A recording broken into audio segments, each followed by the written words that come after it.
할렐루야. 오늘도 이 수요일 오전에 함께 하시는 모든 성도님들 주님의 이름으로 환영하고 축복합니다.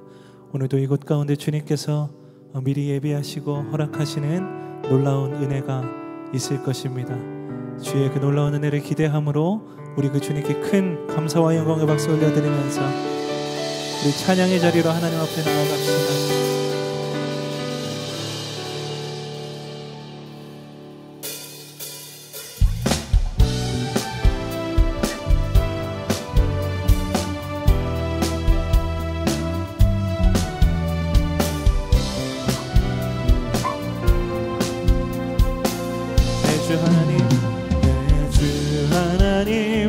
큰 은혜는 저 큰 바다보다 깊다. 너고 닷줄을 끌러 깊은 데로 저 한가운데 2절입니다. 왜 너 인생은 언제나 거기서 전 큰 바다보다 보고 그 밈모르는 깊은 바닷속을 한 번에 하려 언덕을 떠나서 창파에 배 띄워 내 주 예수 은혜의 바다로 내 맘껏 쳐가라. 많은 사람이 얕은 물가에서 저 큰 바다 가려다가 찰싹거리는 작은 파도 보고 마음 약하여 못 가네. 언덕을 떠나서 창파에 배 띄워 내 주 예수 은혜의 바다로 내 4절입니다. 자고 타거라 이제 곧 가거라 저 큰 은혜 바다 향해.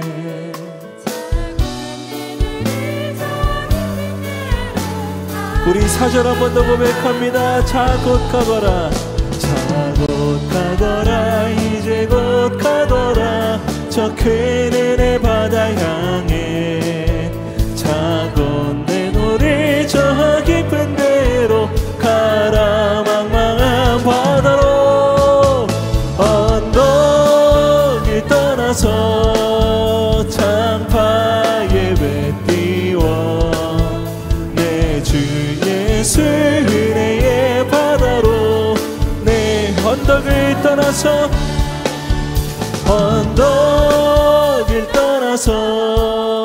창파에 배 띄워 내 주 예수 은혜의 바다로 내 맘과 한 번 더 언덕을 떠나서 창파에 배 띄워 내 주 예수 은혜의 바다로 내 맘 건져가라.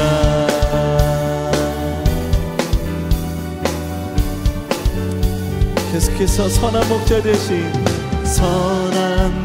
되신 우리 주 항상 인도하시고 방초동산 좋은 곳에서 우리 먹여주소서. 양의 문이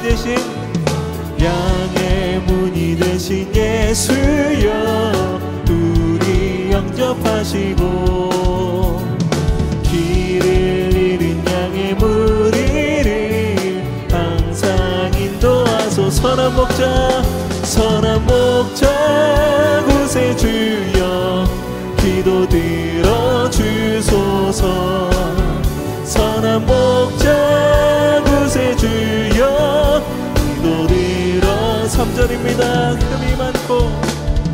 흠이 많고 약한 우리를 용납하여 주시고 주의 넓고 크신 은혜로 자유 얻게 하셨네. 선한 목자 구세주여 지금 나아갑니다. 선한 목자 구세주여 지금 나아갑니다. 주의 뜻을 일찍 주의 뜻을 따라서 살아가게 하시고 주의 크신 사랑 베풀사 따라가게 하소서. 선한 목자 구세주여 항상 인도하소서. 선한 목자 구세주여 항상 인도. 한 번 더. 선한 목자 구세주여 선한 목자 구세주여 항상 인도하소서. 선한 목자 구세주여 항상. 마지막입니다. 선한 목자 구세주여 선한 목자 구세주여 항상 인도하소서. 선한 목자 구세주여 항상 인도하소서. 우리의 삶을 늘 인도하시는 그 선한 목자 되시는 주님을 찬양합니다.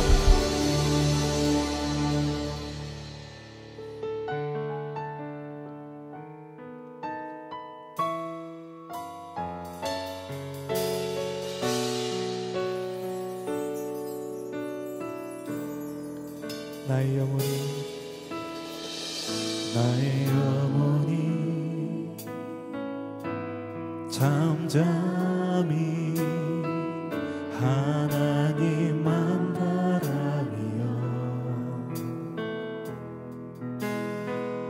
나의 구원이 그에게서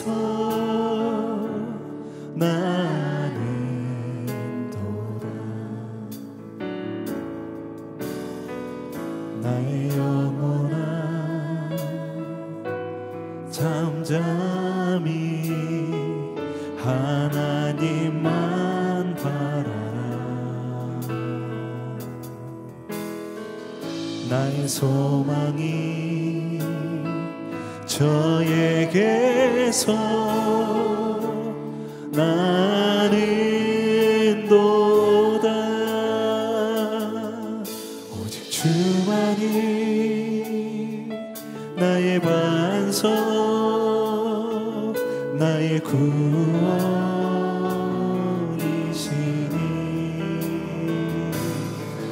오직 주만이 나의 산성 내가 요동치 아니하리.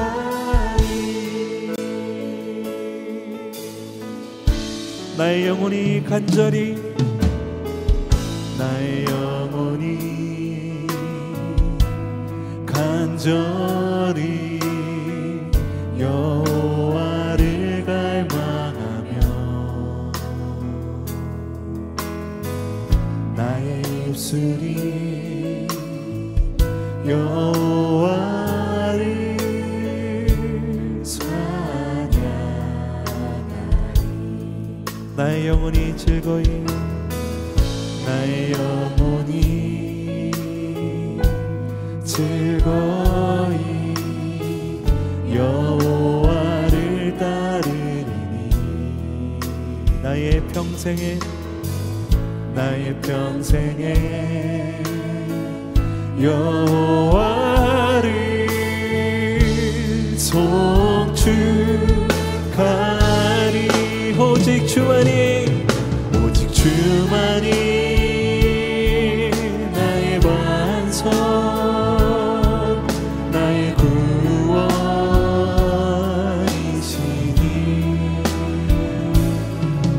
오직 주만이 나의 산성 내가 요동치 아니하리. 오직 주만이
고백합니다.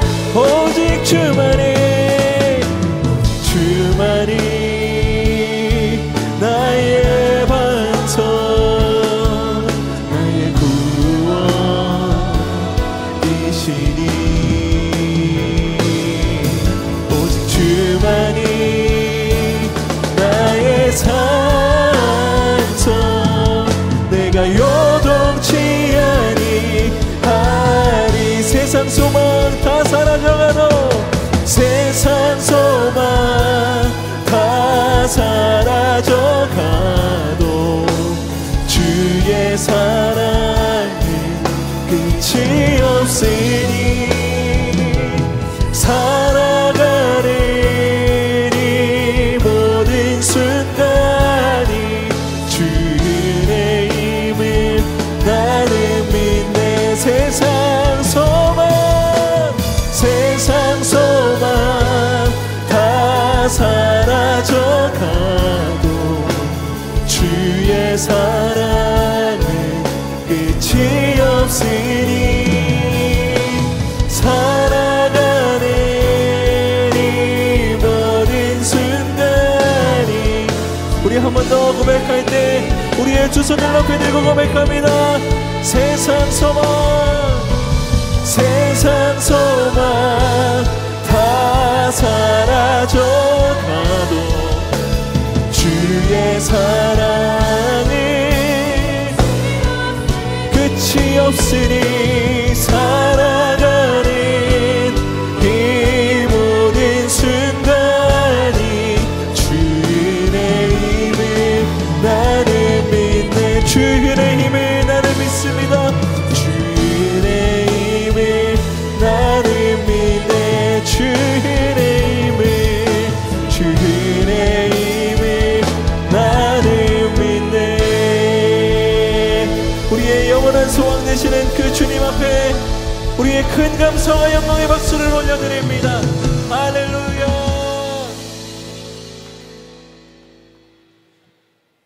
사랑과 은혜가 풍성하신 하나님 아버지 은혜와 사랑에 감사합니다. 예배 후 3일 동안에도 우리를 돌보시고 거느려 주셨다가 10월 첫 수요 예배 예배자로 불러주시니 감사합니다. 이 시간도 주님의 임재 안에서 마음과 뜻을 다하여 주님께 기뻐 받으시는 온전한 예배로 인도하여 주옵소서. 태초에 하나님께서 우주 만물을 지으시고 조성하실 때 우리를 하나님의 형상대로 지으시고 하나님 보시기에 좋았다라 하시고 지으신 만물을 다스리고 영장하는 자로 축복하셨지만 우리는 그릇 행하여 세상 풍조와 공중권세 잡은 자를 따르다가 본질상 진노의 자녀로 사망을 당할 수밖에 없는 우리를 위해 하나님이 우리에 대한 사랑을 확증하시고 그리스도 예수 안에 있는 생명의 성령의 법으로 우리를 죄와 사망의 법에서 해방시키시고 하늘의 생명록에 기록된 천국 시민으로 살게 하심을 감사드립니다. 주님, 지난 한 주간의 삶을 돌아보건대 주님과 동행하며 주님 한 분이시면 충분합니다 하고 고백하고서도 주님을 온전히 바라보지 못하고 뒤돌아보고 좌우로 치우쳐 이생의 염려로 살았던 연약함을 이 시간 회개합니다. 오곡이 연기는 이 가을에 비록 무화과 나무가 무성치 못하고 포도나무에 열매가 없으며 외양간에 우영이 없을지라도 여호와로 즐거워하며 구원의 하나님으로 말미암아 기뻐하노라 고백한 하박국 선지자의 고백이 우리의 노래가 되게 하여 주옵소서. 주님, 이 시간 갈렙교회를 위해 기도하기는 갈렙교회가 한 시간 기도의 힘으로 세상을 이기게 하시고 말씀 함께와 예수 동행 길을 통하여 바벨론 같은 세상에서 선교적 사명을 감당하는 공동체가 되게 하여 주옵소서. 지옥과 속회가 사랑으로 한몸 되게 하셔서 천국 같은 공동체를 세우며 영광의 날을 준비하는 비전을 이루게 하옵소서. 이 비전을 이루시기 위해 세우신 교역자들을 위해 기도합니다. 2분의 담당 목사님과 5분의 전도사님, 3분의 간사님들에게 충만한 하늘의 지혜와 은혜를 부어주시고 예수님과 24시간 동행하는 기쁨이 사역의 동력이 되게 하시고 교회 학생분들의 가정과 건강도 주님이 지키시고 모든 필요를 채워 주옵소서. 이제 2달여 남은 2025년 회기도 잘 마무리하게 하시고 새로운 2020년 회기까지도 잘 준비하게 하옵소서. 역사를 주관하시고 통치하시는 하나님 아버지, 하나님의 창조 질서와 공의가 무너진 지구촌 곳곳에 전쟁과 재해로 인하여 고통받고 있습니다. 하나님 긍휼히 여겨주시고 하나님의 질서와 공의를 회복시켜 주셔서 하루속히 전쟁과 재해를 멈추게 하여 주시고 하나님의 평화가 임하게 하여 주옵소서. 남과 북이 갈등과 대립을 넘어 하루속히 복음으로 통일되게 하여 주시고 우리나라가 대통령과 유정자들이 하나님의 존재를 깨닫고 하나님을 두려워하고 여야와 동서를 아우른 화합과 협력의 정치로 국민이 행복한 나라로 세워주옵소서. 다가오는 추석 명절에 우리 복음의 가정들이 가문과 이웃의 축복의 통로로 사용하여 주시고 오가는 걸음도 지켜 보호하여 주옵소서. 이 시간 김영도 목사님을 통해 포기를 모르신 하나님이라는 제목의 말씀을 받습니다. 전하신 목사님에게 성령의 감동으로 함께하여 주셔서 선포되는 말씀이 살아계신 하나님의 음성으로 받아들이게 하옵소서. 말씀 없는 우리 마음의 쓴뿌리가 와 가시덩굴이 뽑혀져서 살같이 부드러운 마음밭이 되게 하여 주옵소서.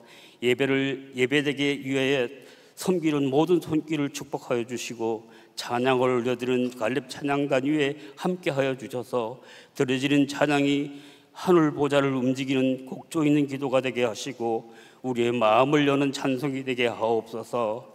우리를 죄와 사망에서 구원하신 예수님의 이름으로 기도하였습니다. 아멘.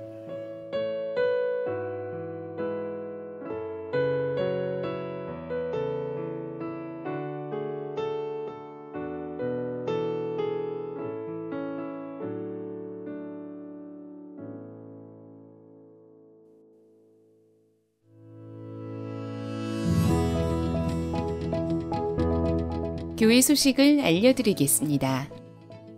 올해 새롭게 시작되는 60플러스 브릿지 아카데미의 수강생을 모집하고 있습니다.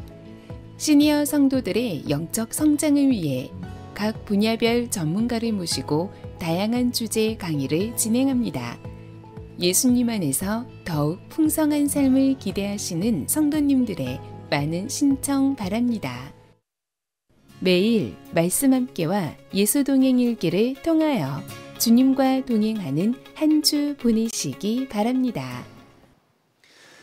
10월의 첫날 예배 자리에 나오신 모든 성도님들을 주님의 이름으로 축복합니다. 주님께서 우리의 예배를 기뻐 받으시고 10월 한 달의 삶 또한 우리를 이끌어 주실 줄로 믿습니다. 우리 옆에 있는 사람과 앞뒤 사람에게 이렇게 좀 고백했으면 좋겠습니다. 참 잘 오셨습니다. 하나님께서 당신을 사랑하십니다.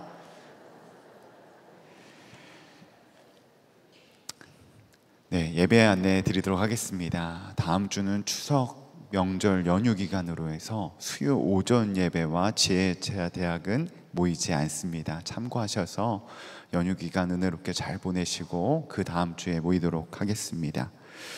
광고에서 보셨듯이 2025년 시니어 학교 60플러스 브릿지 아카데미를 모집 중에 있습니다. 많은 분들이 궁금해 하시는데요. 올해부터 처음 신설되어지는 아카데미입니다. 이 과정을 통하여서 어떻게 하면 좀 더 시니어의 하나님께서 허락하여 주시는 은혜와 축복을 누릴 수 있는지, 또 죽음을 어떻게 준비해야 되는지에 대한 구체적인 실제적인 강의가 준비되어 있습니다. 많은 분들 함께 해주셔서 귀한 은혜에 동참해 주시기 바랍니다. 이 시간에는 말씀 함께 속해 이벤트에 참여하신 분들, 함께 캠페인 참여하신 분들 속해를 축복하는 시간을 좀 가지려고 합니다. 많은 속해가 참여해 주셨는데요, 제가 호명하시는 속해는 그 자리에서 잠깐 일어나 주시기 바랍니다. 김경희 속해, 김기희 속해, 김순자 속해, 김재일 속해, 김정희 속해, 김한나 속해, 남상래 속해, 박경민 속해, 박도찬 속해, 박승규 속해, 백미연 속해, 소명임 속해, 송춘자 속해, 염성철 속해, 윤보석 속해, 윤시중 속해, 윤양숙 속해, 윤중상 속해, 속해, 윤헌혁 속해, 이경희 속해, 이명자 속해, 이소영 속해, 이은옥 속해, 이만순 속해, 정병철 속해, 정구영 속해, 채원 속해, 한월성 속해, 형다경 속해, 이교구입니다. 각길순 속해, 김영순 속해, 남은희 속해, 반태숙 속해, 오정자 속해, 이상격 속해, 장한충 속해, 정미아 속해, 정지영 속해, 정인수 속해, 조초롱 속해, 조혜숙 속해입니다. 다 일어나셨나요? 한 분도 안 일어나셨는데요. 네, 사진에 나와 있는 속해는 말씀 함께 위드 함께하는 캠페인에 참여하신 우리 속장님들과 속회원분들입니다. 한 달 동안 너무나도 수고해 주셨는데요. 우리 박수로 축복하도록 하겠습니다. 네, 감사 인사를 드리고 싶습니다. 지난주 저희 장인 어른 장래에 많은 분들 위로의 자리에 함께 해주시고 기도해 주셔서 다시 한번 감사의 말씀을 드립니다. 어떻게 이 은혜를 갚을 수 있을까 좀 고민하다가 너무나도 약소한 떡 선물을 준비했습니다. 식사 이후에 떡 하나씩 받아가시면 될 것 같습니다. 다시 한번 저희 가정을 위해서 기도해 주셔서 진심으로 감사드립니다. 오늘 하나님께서 우리에게 주시는 말씀은 로마서 11장 1절에서 36절 말씀입니다. 봉독은 1절에서 5절, 17절에서 18절, 25절에서 29절만 하도록 하겠습니다. 그러므로 내가 말하노니 하나님이 자기 백성을 버리셨느냐? 그럴 수 없느니라. 나도 이스라엘이니요 아브라함의 씨에서 난 자요 베냐민 지파라. 하나님이 그 미리 하신 자기 백성을 버리지 아니하셨나니 너희가 성경이 엘리야를 가리켜 말한 것을 알지 못하느냐? 그가 이스라엘을 하나님께 고발하되 주여 그들이 주의 선지자들을 죽였으며 주의 제단을 헐어버렸고 나만 남았는데 내 목숨도 찾나이다 하니 그에게 하신 대답이 무엇이냐? 내가 나를 위하여 바알에게 무릎을 꿇지 아니한 사람 7,000명을 남겨두었다 하셨으니 그런즉 이와 같이 지금도 은혜로 택하심을 따라 남은 자가 있느니라. 또한 가지 얼마가 꺾이었는데 돌 감람나무인 내가 그들 중에 젖붙임이 되어 참 감람나무 뿌리에 진액을 함께 받는 자가 되었은즉 그 가지들을 향하여 자랑하지 말라. 자랑할지라도 내가 뿌리를 보존하는 것이 아니요 뿌리가 너를 보존하는 것이니라. 형제들아 너희가 스스로 지혜 있다 하면서 이 신비를 너희가 모르기를 내가 원하지 아니하노니 이 신비는 이방인의 충만한 수가 들어오기까지 이스라엘의 덜어는 우둔하게 된 것이라. 그리하여 온 이스라엘이 구원을 받으라. 기록된 바 구원자가 시온에서 오사 야곱에게서 경건하지 않은 것을 돌이키시겠고 내가 그들의 죄를 없이 할 때에 그들에게 이루어질 내 언약이 이것이라 함과 같으니라. 복음으로 하면 그들이 너희로 말미암아 원수된 자요 택하심으로 하면 조상들로 말미암아 사랑을 입은 자라. 하나님의 은사와 부르심에는 후회하심이 없느니라. 아멘. 하나님의 말씀입니다.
우리의 찬양받기 합당하신 그 주님께 영광의 박수 돌리겠습니다. 찬양의 가사처럼 흑암 속 빛으로 인도하여 주시는 그 주님을 꼭 붙들고 나아가는 저와 여러분 되시기를 다시 한번 축복합니다. 내 삶 속에 들어온 로마서 14번째 시간입니다. 여러분, 인생을 살다 보면 이제는 정말 안 되겠다, 이제는 해도 안 되는구나 하는 그러한 순간을 마주한 적 없으십니까? 이제는 진짜 할 수 없겠구나 하면서 포기하고 싶은 순간을 맞닥뜨린 적이 한 번쯤은 있으셨을 것입니다. 지난주에 장례를 섬기면서 이렇게 조문에 오신 한 성도님을 만나게 되었습니다. 이 성도님이 결혼할 때 남편과 약속한 것이 있었대요. 바로 결혼하면 교회에 꼭 가겠다라는 것이었습니다. 이 성도님이 그 약속을 꼭 믿고 결혼을 했는데 결혼한 이후에 교회에 한 번도 나오시지 않는 거예요. 심지어 예수님의 예자도 꺼내기 어려울 정도로 관계가 어려운 것입니다. 그러면서 목사님, 저는 계속해서 기도를 하고 있는데 하나님은 정말 이 기도를 언제 응답해 주실까요? 벌써 수십 년째 기도하고 있습니다. 그러면서 저에게 낙심된 그러한 마음으로 저한테 이러시는 거예요. 목사님 장인어른처럼 정말로 천국 소망, 예수님 영접하시고 분명 하나님 나라 가실 수 있겠죠? 이렇게 말씀하시는 겁니다. 실상 우리가 웃으면서 지금 이야기할지는 모르지만 정말 예수님을 모르는 남편, 아내, 자녀, 손자, 손녀들을 둔 부모, 또 남편, 아내의 마음은 참으로 쉽지 않은 이야기입니다. 여전히 기도하고 있고 하나님의 때에 돌아올 것을 믿지만 내 안에 순간순간 보여지는 상황, 또 말 한마디를 통하여서 정말 안 되나? 포기할 수밖에 없나 하는 그런 마음이 들 때가 많다라는 것입니다. 사도 바울도 동일한 고민을 하고 있었습니다. 사도 바울이 로마서 9장부터 10장, 오늘 11장에 이르기까지 한 가지 주제를 끊임없이 이야기하는데 바로 자신의 동족 유대인을 향한 영혼 구원의 마음이었습니다. 동족 유대인을 위하여 애끓는 마음으로 끊임없이 기도하고 있지만 유대인들은 변할 기미가 전혀 보이지 않습니다. 절대 변화되지 않을 것처럼 보입니다. 많은 그리스도인들을 핍박하고 오로지 예수님을 믿는다는 이유로 많은 그리스도인들을 잡아 가두고 폭행하고 심지어 돌로 쳐 죽이기까지 하였습니다. 영락없이 예수님을 거부하는 모습이 하나님이 이스라엘 민족을 버리신 것처럼 보였습니다. 유대인의 구원이 실패처럼 보이는 상황 속에서 사도 바울은 애끓는 마음으로 이 로마서 11장을 기록하면서 이렇게 사도 바울은 외치고 있습니다. 1절입니다. 그러므로 내가 말하노니 하나님이 자기 백성을 버리셨느냐? 그럴 수 없느니라. 사도 바울은 단 한 영혼도 하나님이 버리실 수 없다고 선포합니다. 여러분, 유대인은 변화되었나요? 어떤 부흥의 기미, 복음을 받아들이는 그러한 기미가 있었나요? 전혀 없습니다. 여전히 예수님을 믿지 않고 그리스도인들을 핍박하고 있습니다. 그런데 사도 바울은 담대한 합심으로 한 영혼도 버릴 수 없다, 그럴 수 없느니라고 선포하고 있습니다. 어떻게 그러한 선포를 하고 있을까요? 바로 사도 바울이 곧 구원의 증인이었기 때문입니다. 그는 예수님을 핍박하던 핍박자, 기독교인을 잡아 죽이려고 했던 박해자였습니다.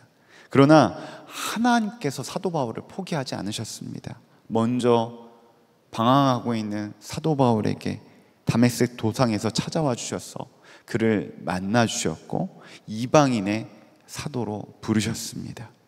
바리새인 바울은 예수님을 거부했을지 모르고 예수님을 부인하려고 할지는 몰랐지만 하나님은 바울을 포기하지 않으셨다라는 거예요. 이스라엘은 예수님을 거부했을지 모르나 하나님은 이스라엘을 포기했나요? 포기하지 않으셨습니다. 현재도 동일하죠. 이 땅에서 복음의 박해지수가 가장 높은 저 북한 땅, 많은 사람들이 북한 땅은 안 될 거라고 이야기합니다. 안 될 것이라고 고정관념이 있을지 모르겠습니다. 하지만 하나님의 관점에서 저 북한 땅을 하나님은 포기하셨을까요? 아니죠. 포기하지 않으셨습니다. 마찬가지입니다. 내가 영혼군을 위해서 기도하는 내 사랑하는 남편, 내 아내, 자녀, 손자, 손녀, 내가 봤을 때는 절대 안 돌아올 것처럼 보여요. 하지만 하나님의 관점에서는 하나님은 절대 포기하지 않으십니다. 우리의 상황도 마찬가지죠. 이제는 다 끝났구나, 내 인생. 나는 할 수 없구나 하는 그 상황 속에서도 나는 포기를 외칠지 모르나 하나님은 포기를 외치지 않는 줄로 믿습니다. 열왕기상 19장을 보면 갈멜산에서 바알 선지자 850대 1로 싸워 승리한 엘리야 이야기가 나옵니다. 그런데 그 승리로 인하여서 누구의 미움을 받게 되죠? 아방의 아내인 이세벨에게 미움을 받게 됩니다. 이세벨이 명령하여 엘리야를 당장 잡아서 죽이라고 명령합니다. 그가 그 이야기를 듣고 도망치기 시작합니다. 부엘세바까지 도망쳤습니다. 더 나아가 사람들이 찾아올 수는 없는 강야까지 이르게 됩니다. 도망가는 길이 너무나도 지쳐서 로뎀나무에 이르렀을 때 그가 고백합니다. 주님, 이제는 모든 이스라엘 백성이 우상을 섬깁니다. 오로지 하나님을 경외하는 사람은 저 혼자밖에 없는 것 같습니다. 차라리 이럴 바에는 저를 죽여주십시오. 제 목숨을 거두어 주십시오 말합니다. 그렇게 고백할 때 하나님께서 엘리야에게 뭐라고 말씀하십니까? 오늘 4절에 이렇게 말합니다. 같이 읽겠습니다. 시작. 그에게 하신 대답이 무엇이냐? 내가 나를 위하여 바알에게 무릎을 꿇지 아니한 7,000명을 남겨두었다 하셨으니, 바알에게 무릎 꿇지 않는 우상 숭배의 죄에 빠지지 않은 7,000명을 남겨두셨다고 말씀하고 있습니다. 엘리야 입장에서는 당장 포기해야 될 상황입니다. 소망이 없습니다. 희망이 없습니다.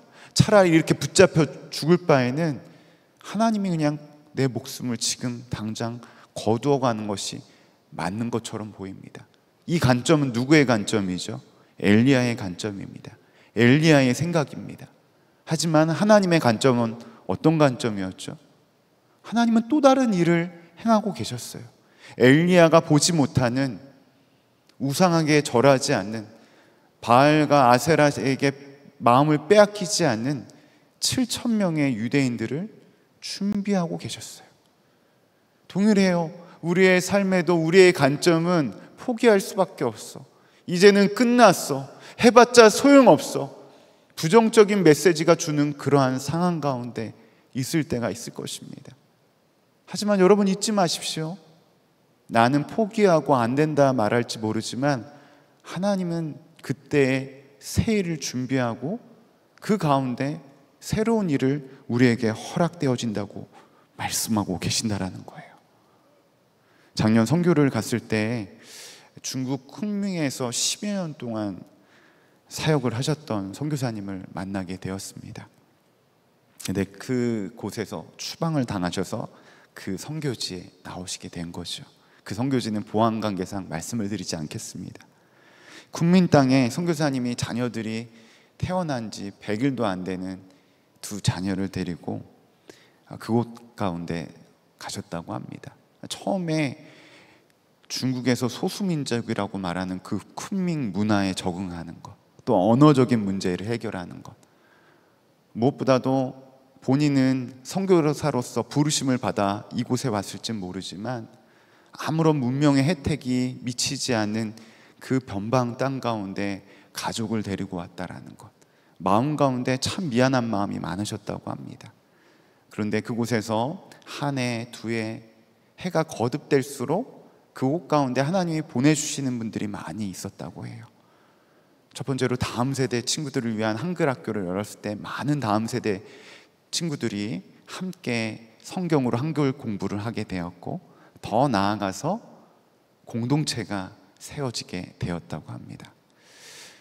한 번은 이 선교사님이 한국에 가서 비자 연장을 위해서 가셔야 되는 상황이어서 선교사님 먼저 나오시고 가족들은 그곳에서의 사역들을 감당해야 될 일들이 있으셨다고 합니다.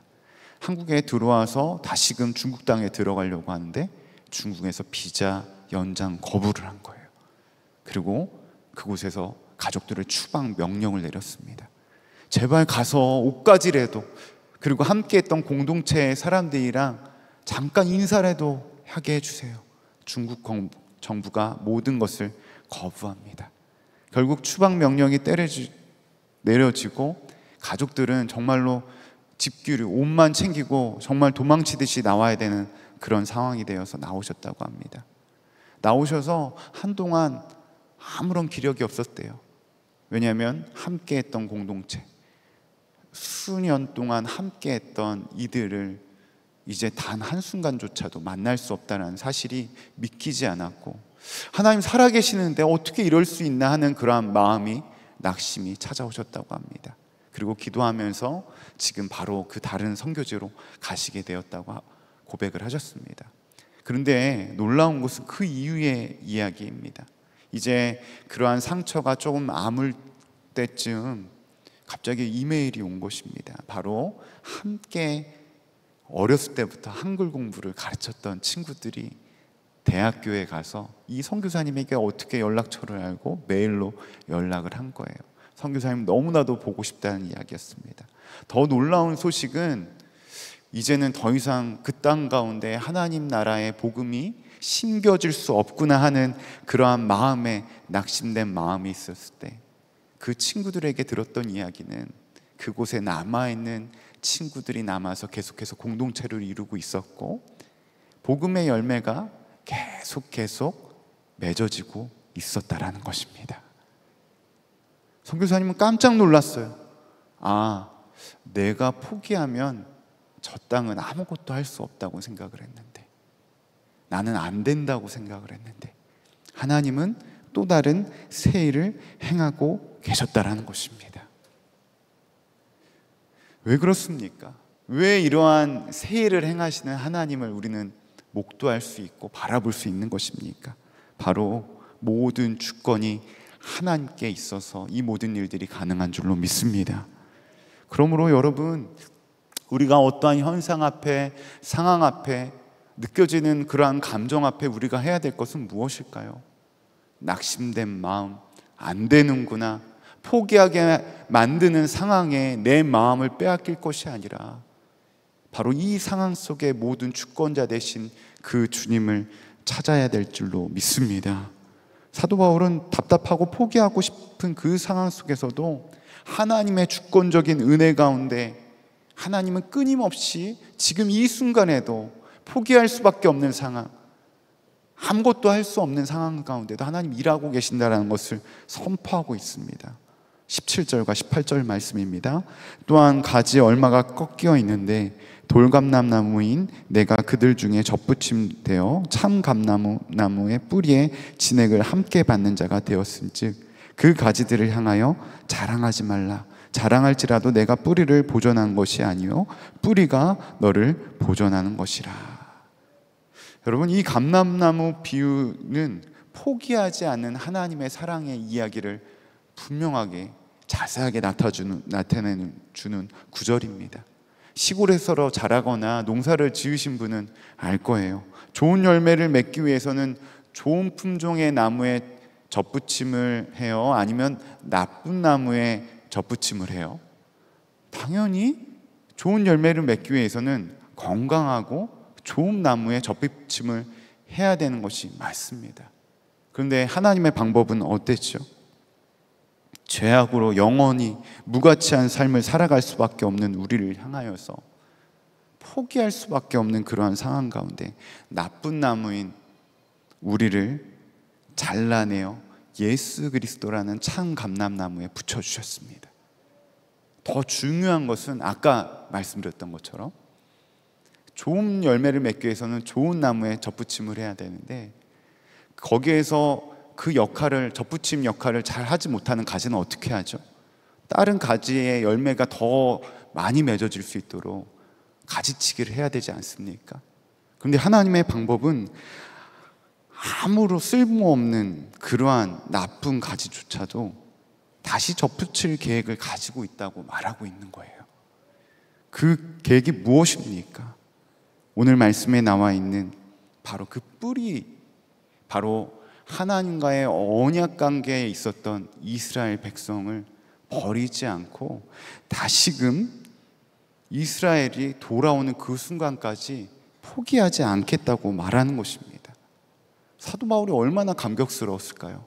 자기는 더 이상 자신의 동족이 구원할 수 없을 거라 생각을 했는데 하나님은 하나님의 또 다른 계획을 가지고 있었던 것입니다. 우리가 구원받는 것은 우리가 이스라엘보다 나아서도 아닙니다. 우리가 어떤 의로운 행위를 해서도 아닙니다. 우리에게 어떤 열심이 있어서가 아닙니다. 오로지 하나님의 주권적인 역사 가운데 하나님의 은혜가 우리에게 허락되어졌다는 것입니다. 하나님은 사도 바울이 애끓는 심정으로 기도한 이 안악한 이스라엘 백성을 향한 구원의 계획에 대해서 실제적으로 더 이야기하십니다. 25절에서 26절 말씀입니다. 형제자매 여러분, 나는 여러분이 이 신비한 비밀을 알기를 바랍니다. 그것은 여러분이 스스로 현명하다고 생각한 일이 없게 하려는 것입니다. 그 비밀은 이러합니다. 이방 사람의 수가 다 찰 때까지 이스라엘 사람들 가운데 일부가 완고해진 대로 있으리라는 것과 같이 있습니다. 온 이스라엘이 구원을 받게 되리라는 것입니다. 그것은 성경에 이렇게 기록된 있는 바와 같습니다. 구원하시는 분은 시온에서 오실 것이니 야곱에게서 경건하지 못함을 제거하실 것입니다. 무엇을 얘기하고 있습니까? 하나님의 구원의 계획은 사도 바울이 이것을 신비한 비밀이라고 말합니다. 이스라엘은 여전히 변화되지 않고 있는 완고한 상황입니다. 복음이 들어갈 틈이 보이지 않습니다. 하지만 사도 바울은 완고해진 이스라엘 백성을 통하여 이스라엘 백성이 받아야 될 그 복음이 잠시 완고해진 이스라엘 백성들에게 향하지 못하고 누구에게 향했다고 말하죠? 이방인들. 바로 말 그대로 버려진, 과거 유대인들은 자신들에게 허락되어진 이 복음의 기쁨이 오로지 유대인들에게만 해당된 것이라고 생각을 했습니다. 대표적으로 그 언약의 시작이 누구서부터 시작되죠? 아브라함과 이삭과 야곱, 그리고 이스라엘 백성들에게 이어지게 되었는데, 그들만을 위한 복음이 아닌 바로 완고해진 틈을 타서 하나님은 이방인들에게도 이 복음이 전해졌고, 그리고 이방인의 수가 다 찰 때까지 기다리셨다가 이스라엘 백성을 구원하겠다는 원대한 계획을 말씀하고 계십니다. 어떻게 사도 바울은 이 구원의 신비한 비밀에 대해서 이렇게 확신 있게 말할 수 있었나요? 그것은 사도 바울이 하나님이 어떤 분인지, 어떤 성품을 가지고 있는지 분명히 알고 있었기 때문입니다. 29절에서 31절 하나님의 성품에 대해서 이렇게 말합니다. 우리 같이 읽겠습니다. 시작. 하나님의 은사와 부르심에는 후회하심이 없느니라. 너희가 전에는 하나님께 순종하지 아니하더니 이스라엘이 순종하지 아니함으로 이제 긍휼을 입었는지라. 이와 같이 이 사람들이 순종하지 아니하는 이는 너에게 베푸신 긍휼대로 이제 그들도 긍휼을 얻게 하려 하심이라. 하나님의 부르심에는 후회가 있대요, 없대요? 후회하심이 없대요. 하나님이 내가 사랑받을 만한 자녀라 부르신 데에는, 그 부름에는 어떤 후회도 치수도 없습니다. 하나님은 이 완고한 이스라엘을 향하여 후회하심이 없습니다. 순종하지 아니하는 자에게도 기다리시는 긍휼을 베풀고 계시고 끝까지 포기하지 않으시는 하나님이라고 이야기하고 있습니다. 만약 포기하려고 했다고 한다면 예수님을 이 땅에 보낼 이유도 없었을 것입니다. 로마서 3장 17절은 분명하게 증거합니다. 하나님이 그 아들을 세상에 보내신 것은 세상을 심판하려 하심이 아니요 그로 말미암아 세상이 구원을 받게 하려 하심이라. 아멘. 심판하기 위해 심판을 목적으로 하셨다고 한다면 예수님을 이 땅에 보낼 이유도 없으셨다라는 것입니다. 마찬가지로 하나님은 우리의 믿지 않는, 예수님을 부인하는, 예수님을 거부하는 나라조차도, 또한 가족들, 또한 손주, 손녀들, 자녀들까지도 하나님의 자녀로 삼으신 것, 예수님을 보내기까지 후회하거나 포기하지 않다라는 거예요. 우리가 마음속에 이미 낙심하고 포기하고 있는 그 상황마저도 하나님은 포기하지 않고 하나님의 때에 일하실 것을 준비하고 계시다라는 거예요. 그렇다면 지금 완고하고 견고해 보여도 하나님의 시간에 반드시 구원의 역사가 일어날 텐데, 그러한 포기하지 않으시는 하나님을 만난 우리는 어떻게 살아야 될까요? 두 가지 좀 결단사항을 함께 나누기 원합니다. 첫 번째로는 우리의 기도가 변화되어야 되는 줄로 믿습니다. 우리는 기도를 하다 보면 변화되지 않는 상황이 어떨 때가 많죠. 조급해할 때가 참 많이 있어요. 하나님, 저 사람 좀 바꿔주세요. 하나님, 이 문제 좀 해결해 주세요. 하나님, 이것 좀 빨리 고쳐주시면 안 될까요? 그렇게 기도를 하다 보면 어떤 상황이 찾아오죠?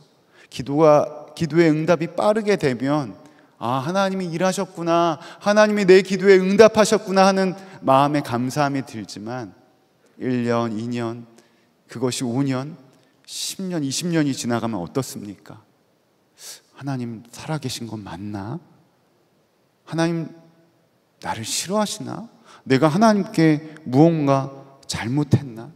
이렇게 기도하다 보면 기도에 낙심이 찾아오기 마련입니다. 왜 이런 낙심이 찾아옵니까? 우리의 초점이 하나님께 있는 것이 아니라 응답에만 초점이 있으니까 어떻게 되는 거죠? 자꾸만 응답해주면 하나님이 일하신 거고, 응답하시지 않으면 하나님 안 일하신 건가요? 이러한 비논리적인 신앙관에 빠지게 된다는 것입니다. 그러므로 사랑하는 여러분, 잊지 마십시오. 사도 바울이 하나님의 성품에 의지하여 하나님의 은사와 부르심에는 후회하심이 없다고 선포하였던 것처럼, 우리 또한 우리의 기도가 하나님의 긍휼하심, 하나님이 포기하시지 않은 하나님의 성품에 힘입어 나아가야 되는 줄로 믿습니다. 하나님, 저 영혼을 포기하지 않으시는 신실하신 하나님 먼저 내가 신뢰하게 하여 주시옵소서. 지금 상황이 말할 수 없이 어렵지만 하나님, 이 상황 가운데도 하나님이 일하실 것들을 믿음으로 나아가게 하여 주시옵소서. 전자의 기도와 후자의 기도는 완전한 차이가 있는 것입니다.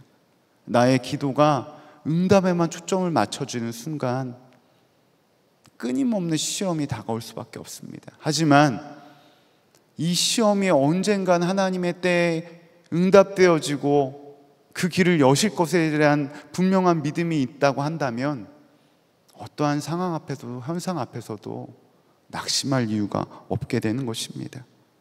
나의 조급함이 아닌 하나님의 때를 기다리는 기도로 나아가야 된다는 것입니다. 1885년 부활절 아침, 조용히 한국 땅을 위해서 기도하는 이들이 있었습니다. 그 기도를 들어보세요. 우리는 부활절 날 이곳에 하나님 도착하였습니다. 오늘 죽음의 철장이 상상이 깨뜨리시고 부활하신 주께서 이 대한민국의 나라의 백성들을 얽어매 결박을 끊으시고 그들에게 하나님의 자녀가 누리는 빛과 자유를 허락해 주실 줄로 믿습니다. 당장 지금 대한민국은 보이는 것이 아무것도 없지만 하나님의 때 부흥의 구원의 빛을 비춰주실 줄로 믿습니다. 바로 1885년 부활절 인천 제물포항으로 입항한 바로 아펜젤러 선교사님의 기도입니다. 아펜젤러 선교사님이 처음 대한민국에 왔을 때 그가 봤던 것은 단 하나도 소망 없는 안타까운 대한민국의 현실이었습니다. 강대국에 둘러싸여 있고 많은 국민들은 의약품과 먹을 것이 없는 그러한 식량난 가운데 신음하고 있는 그러한 상황 가운데, 하지만 아펜젤러 선교사님이 바라본 것은 이 땅 가운데 포기하지 않으신 하나님을 붙들고 하나님의 역사를 기대하였기 때문에 바로 그 기도의 고백처럼 지금 이 한국교회 위에, 이 땅 위에 놀라운 부흥의 빛이 임하게 된 것입니다. 그러므로 우리의 기도가 변화되어야 됩니다. 두 번째로, 우리는 변화되지 않는 상황 속에 찬양과 감사로 나아가기 원합니다. 사도 바울은 11장 후반부에 찬양과 감사의 고백으로 나아갑니다. 33절에서 36절 말씀입니다. 같이 읽어보겠습니다. 시작. 깊도다 하나님의 지혜와 지식의 풍성함이요 그의 판단은 헤아리지 못할 것이며 그의 길은 찾지 못할 것이로다. 이는 만물이 주에게서 나오고 주로 말미암고 주에게로 돌아감이라.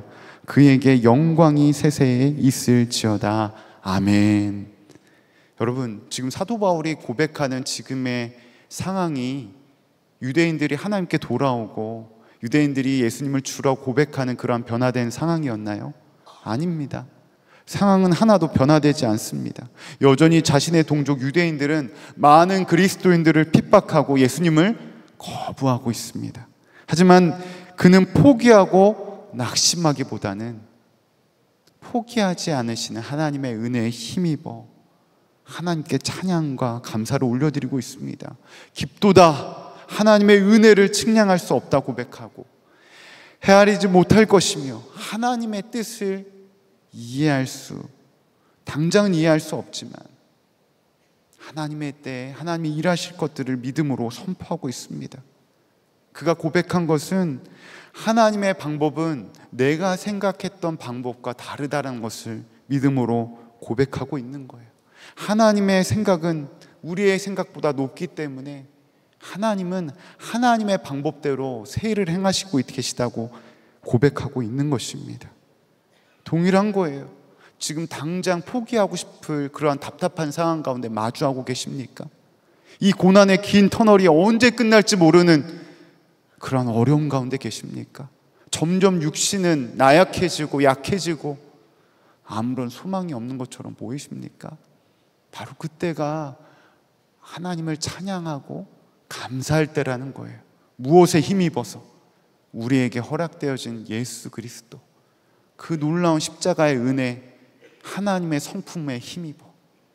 여러분은 어떤 자리에 서 계십니까?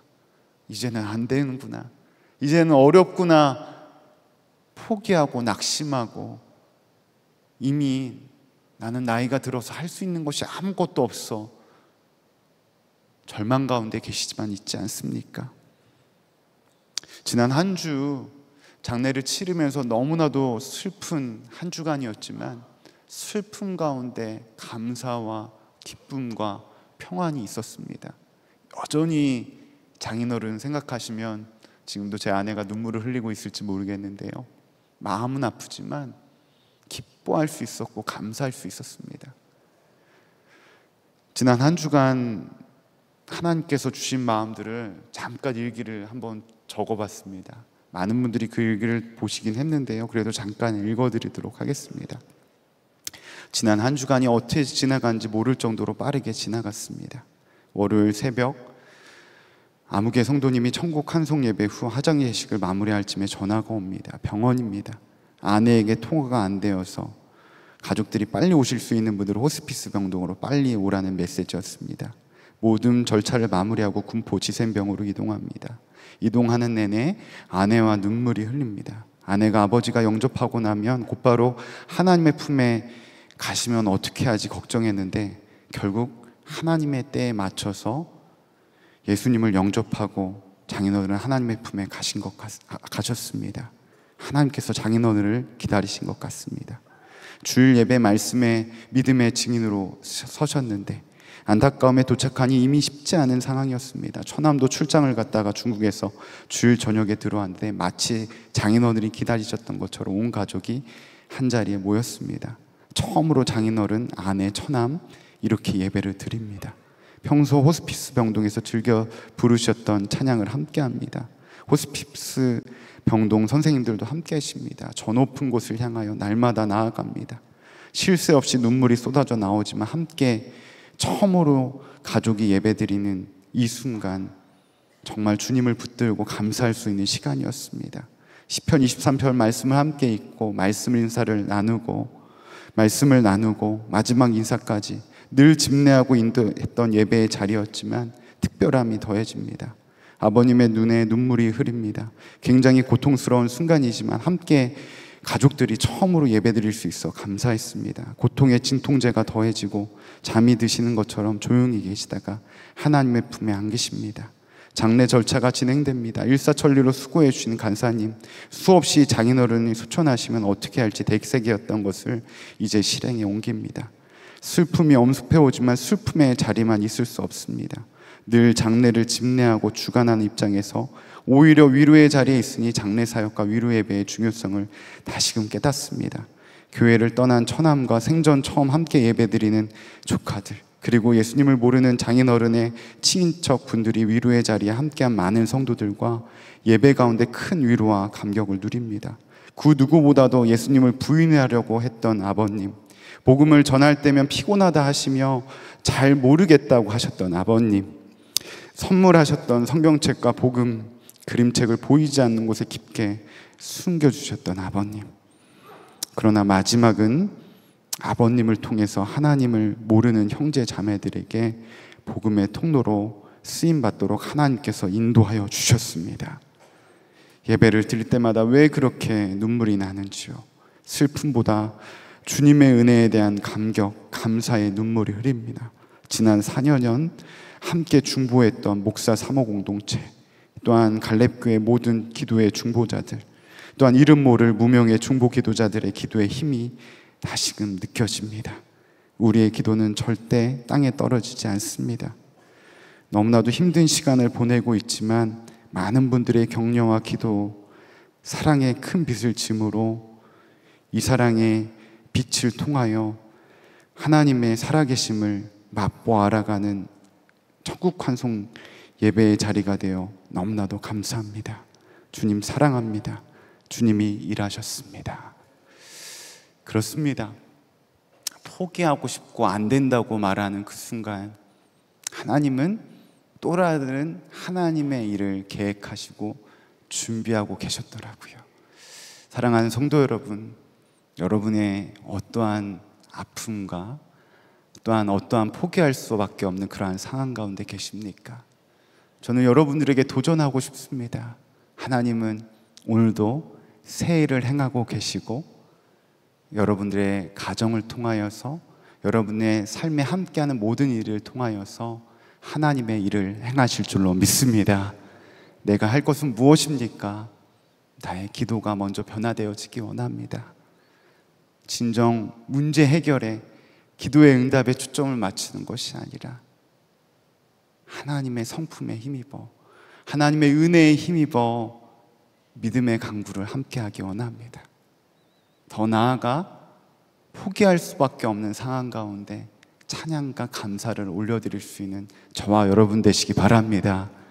주님이 여러분을 통해 일하실 줄로 믿습니다. 이 시간 우리 합심으로 기도하기 원합니다. 이 시간 첫 번째로 기도하며 나아갈 때는 주 예수님, 포기를 모르시는 하나님을 온전히 신뢰할 수 있는 믿음의 은혜를 더하여 주시옵소서. 우리의 기도가 변화되지 않는 상황 속에서도 감사와 기쁨을 올려드릴 수 있는 믿음의 은혜를 더하여 주시옵소서. 특별히 이번 추석 연휴 믿지 않는 남편, 아내, 자녀들, 손자, 손녀들 만나시는 분들 계시지 않습니까? 믿음으로 올려드립시다. 주 예수님, 그 영혼을 주님께서 붙드실 줄로 믿습니다. 그 영혼을 주님께서 구원해 줄 줄로 믿습니다.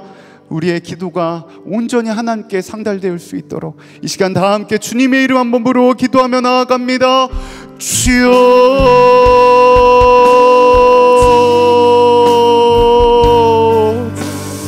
주님, 포기를 모르시는 하나님을 온전히 신뢰한 삶을 되기 원합니다. 우리의 기도가 변화되게 하여 주시옵시고 변화되지 않는 상황 가운데 감사와 기쁨으로 나아가기 원합니다. 하나님, 슬픔 가운데 오늘 이 시간에도 은혜 베푸시기 원하시는 그 주님을 만나기 원합니다. 사랑하는 모든 성도님들의 기도가 변화되어지게 하여 주시옵시고 무엇보다도 오늘 사도 바울의 고백처럼 끊을 수 없는 이라 하나님의 변함없는 사랑, 하나님의 끊을 수 없는 새의 힘을 얻어 그 가운데 믿음으로 나아가는 모든 성도들 되게 인도하여 주시옵소서. 이 시간 믿지 않는 남편, 아내, 자녀들을 눈물로 올려드리는 모든 성도들을 주님의 손에 맡겨드립니다. 기도가 변화되어지게 하여 주시고 그 기도 가운데 하나님의 역사를 맛보 알아가는 모든 성도들 되게 인도하여 주시옵소서. 오 주님, 이 시간 우리의 기도가 변화되어지기 원합니다. 우리 안에 아버지께서 허락하여 주는 은혜의 감사와 기쁨으로 내어드리기 원합니다. 주 예수님, 우리에게 믿음의 은혜를 더하여 주시옵소서. 주님을 기대합니다. 주님 기대합니다. 주님을 기대합니다. 아버지,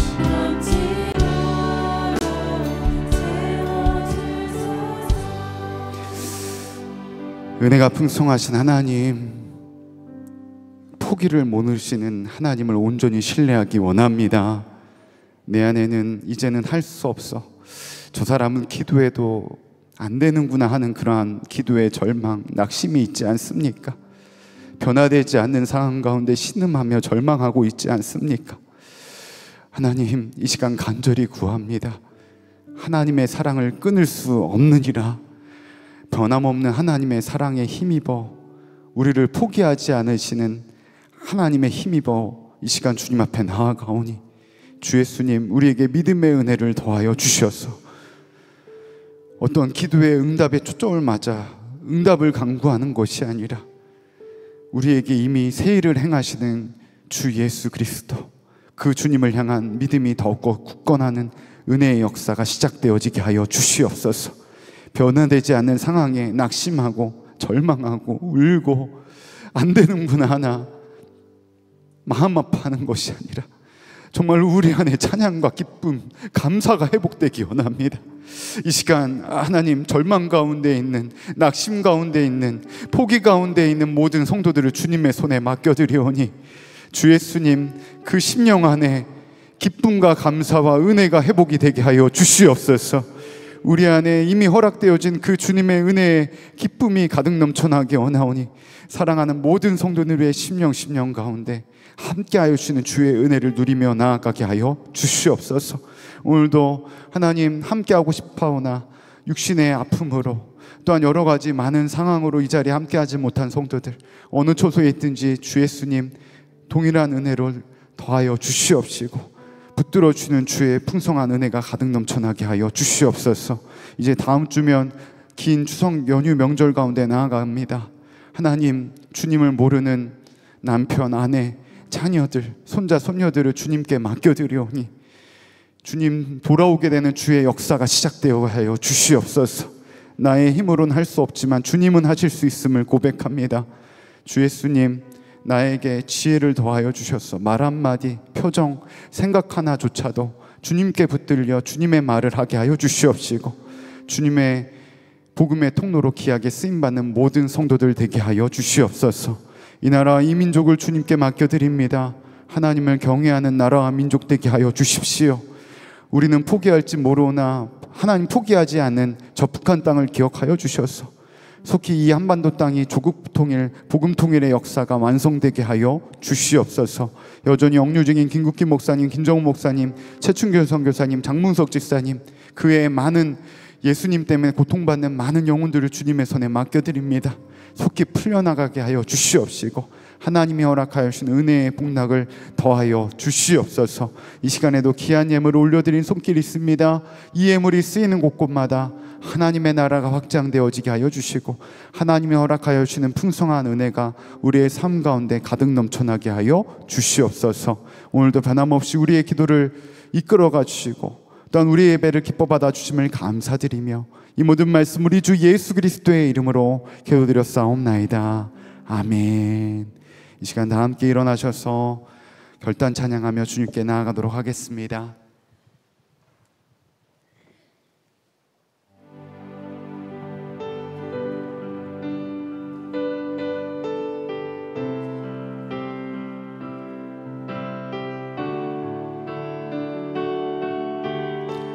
다 함께 고백합니다.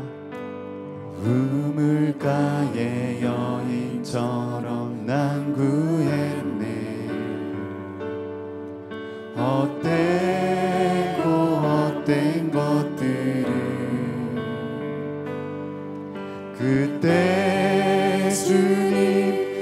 하신 말씀 내 세매와 생수를 마셔라. 많고 많은 사람들이 찾아섰네.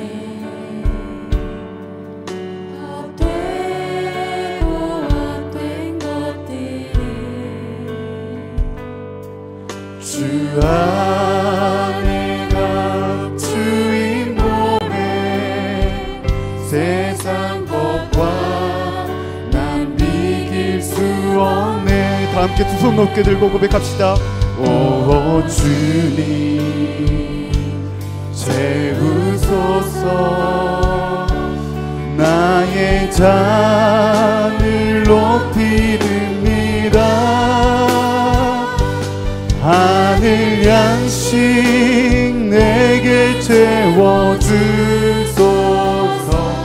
넘치도록 채워주소서. 더 큰 목소리로 고백합시다. 오 주님, 오 주님, 우리의 고백되기 원합니다. 나의 잔을 높이 듭니다. 하늘 양식 내게 채워주소서. 넘치도록 채워. 오 주님, 오 주님 채우소서. 나의 잔을 높이 듭니다. 하늘 양식 내게 채워주소서. 넘치도록 하늘 양식, 하늘 양식 내게 채워주소서. 넘치도록 채운 목마른 나의 영혼이, 목마른 나의 영혼 주를 부르리. 나의 맘 만져 주소서. 주님만을 원합니다. 더 원합니다. 나의 맘, 우리의 고백되기 원합니다. 주님, 목마른 나의 주님을 부릅니다. 주님, 나의 맘 만져주시옵소서. 주소서. 주님만을 원합니다. 더 원합니다. 나의 맘 만져 주소서.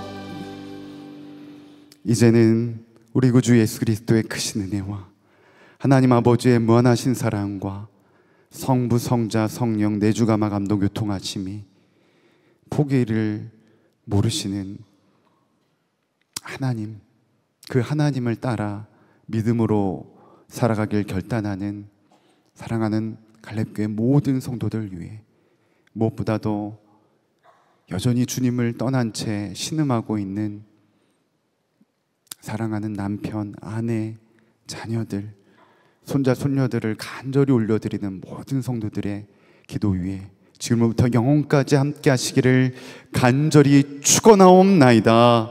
아멘.